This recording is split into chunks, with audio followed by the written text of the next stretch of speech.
questions, for reflection. During the preparation of the gifts at the beginning of the Liturgy of the Eucharist, Holy Mass, if a deacon is serving the priest, while pouring water into the wine, he says these words quietly.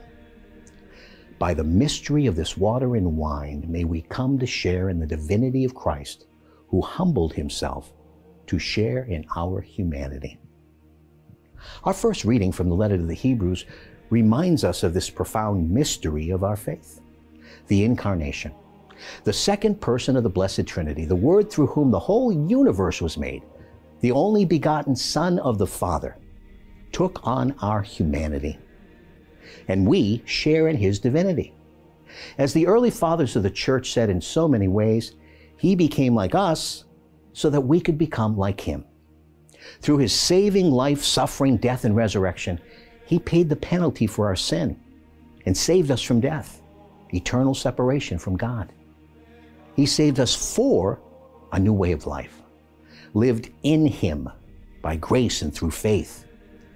As the author of this letter reminds us, he became like us in all things but sin, fully human, fully divine.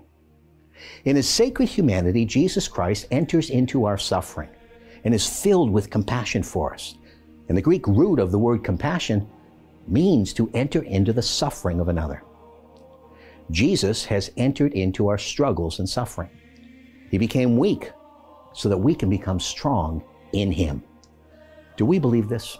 Do we turn to our compassionate Savior throughout the day? Do we ask him for the grace we need to grow in holiness and come to share in his divinity?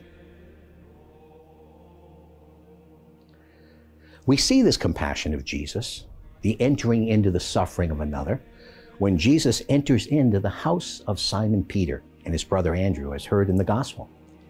Simon Peter's mother-in-law was ill and in bed. Jesus took her by the hand, helped her up, and healed her, a sign of the kingdom of God breaking through in his public ministry. After all, he had come to inaugurate this kingdom, and he still lives, having defeated death and having been raised from the dead.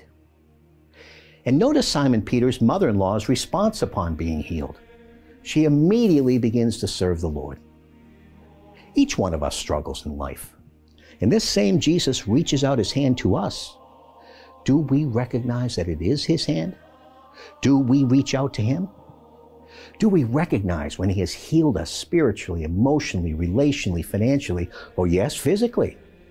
Do we, like the psalm we chanted today, give thanks to Yahweh, call on his name, and proclaim his deeds to the peoples?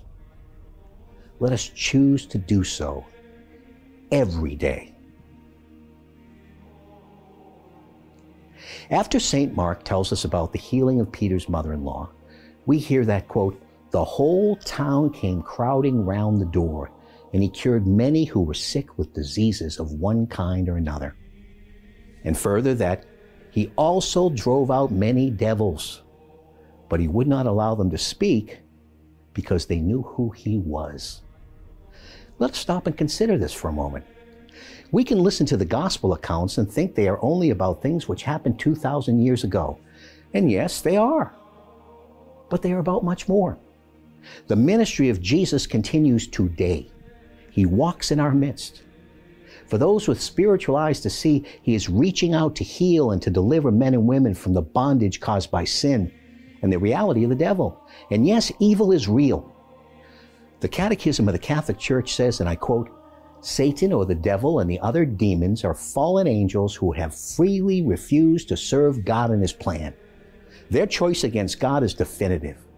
They try to associate man in their revolt against God. End quote.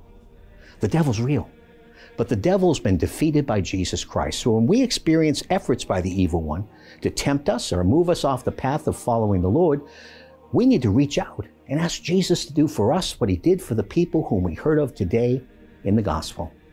He will. Notice that the gospel tells us that even the devil knew who he was.